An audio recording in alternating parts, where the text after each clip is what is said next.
महादेव को प्रसन्न करने के लिए शास्त्रों में तो कई विधान है ही, साथ में हमारे पंडित अनिरुद्धाचार्य जी महाराज जो कि प्रसिद्ध कथावाचक हैं, वो भोलेनाथ को प्रसन्न करने का और कृपा प्राप्त करने का एक सरल उपाय बताते हैं, जिसे मैं आज की इस वीडियो में आपको बताने वाला हूँ। शास्त्रों में भगवान भोलेनाथ को प्रसन्न करने के लिए और उनसे कृपा प्राप्त करने के लिए कई युक्तियाँ बताई गई हैं, कई उपाय बताए गए हैं। शिव पुराण में भी कई उपाय बताए गए हैं, कुछ छेपक कथाओं में भी उपाय हैं, लेकिन महादेव को अतीव प्रसन्न करने के सिर्फ 2 उपाय ही कारगर हैं। 2 उपाय जो महादेव को अतिशीघ्र प्रसन्न कर देंगे, या फिर कहें कि महादेव को प्रकट तक कर सकते हैं। देवों के देव महादेव बहुत ही दयालु और बहुत ही भोले भाले हैं, इसीलिए तो उनका नाम भोला है। महादेव चाहे जैसे वो वेशभूषा में रहें और स्वयं विष ही पान करते हैं, स्वयं अवघड़ ही बने रहते हैं, लेकिन अपने भक्तों को मालामाल कर देते हैं, अगर भक्त सच्ची निष्ठा से उनका पूजा अर्चना करे। मित्रों, महादेव को प्रसन्न करने के लिए कुछ शास्त्रों में विधान है, मैं आपको बता देता हूँ। वैसे तो किसी भी सोमवार को कभी भी यह उपाय किया जा सकता है, लेकिन सावन के किसी भी सोमवार को अगर ये युक्ति करते हैं आप, तो समझ लीजिए कि भोलेनाथ निश्चित ही प्रसन्न होंगे और आपको मनमानी आशीर्वाद दे देंगे। जो मनमाना आपका इच्छा है वो सारी चीज़ें दे देंगे जो आप चाहते हो। महादेव को प्रसन्न करने के लिए वो 2 युक्ति क्या है, 2 उपाय क्या है, मैं आज के इस वीडियो में आपको बताऊँगा। मित्रों, वैसे सावन का महीना चल रहा है, भोलेनाथ का दरबार इस समय खुला हुआ है। इस समय महादेव की जो विशेष कृपा होती है वह किसी और महीने में या किसी भी और भी समय में नहीं होती है, क्योंकि महादेव की असीम अनुकंपा होती है सावन के महीने में।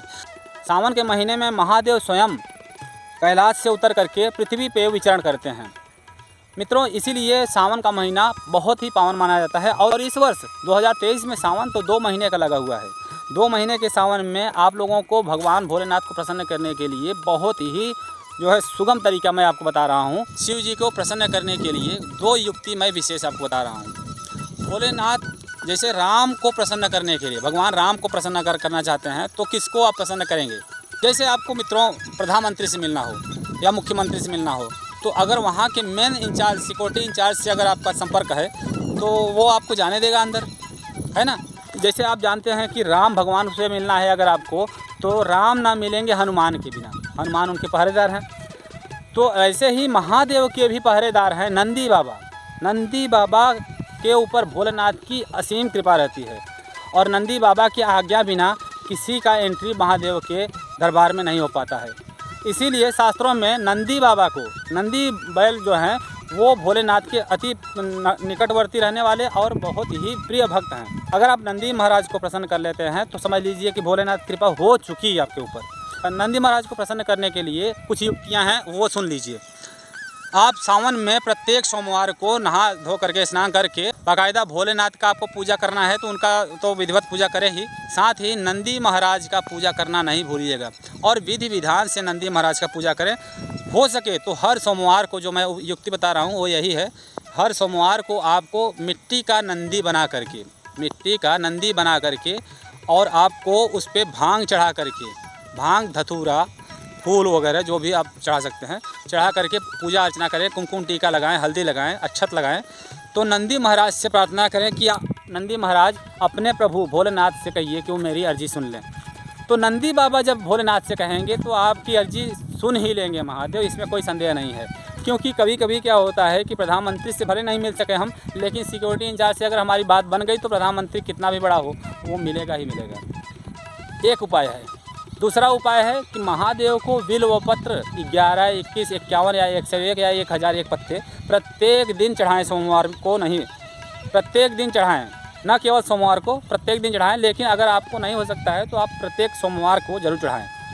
और अगर महादेव को 4 या 5 पत्ते का बेलपत्र आपने चढ़ा दिया तो महादेव अतिशीघ्र ही आपकी मनोकामनाएं पूर्ण कर देंगे।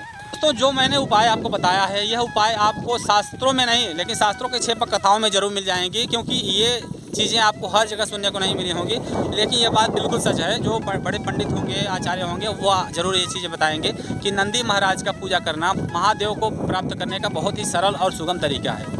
तो नंदी महाराज का पूजन अर्चन करें और महादेव को प्रत्येक सोमवार को आप जो है बेलपत्र चढ़ाएं। बेलपत्र चढ़ाने से महादेव बहुत ज़्यादा प्रसन्न होते हैं, क्योंकि आप सभी जानते हैं, इसके बारे में मैंने पहले भी वीडियो बनाया हुआ है कि माता पार्वती बेलपत्र ही खा करके कई वर्षों बिताई हैं और महादेव को भी वही बेलपत्र चढ़ाई है, जिसके फलस्वरूप महादेव पार्वती जी को मिल जाते हैं। तो इसलिए ये कथा मैं नहीं यहाँ पर बताने वाला हूँ, मैं पहले वीडियो बना चुका हूँ इसके बारे में, आप देख लेना। तो मित्रों यही एक सुगम तरीका है, यही एक सरल तरीका है जिससे महादेव निश्चित ही प्रसन्न हो जाएंगे और आपकी सारी मनोकामनाएं, सारी आकांक्षाएं पूर्ण हो जाएंगी। तो बस आज की वीडियो में इतना ही, मिलते हैं किसी और वीडियो में। जय श्री राम, जय भोलेनाथ, हर हर महादेव।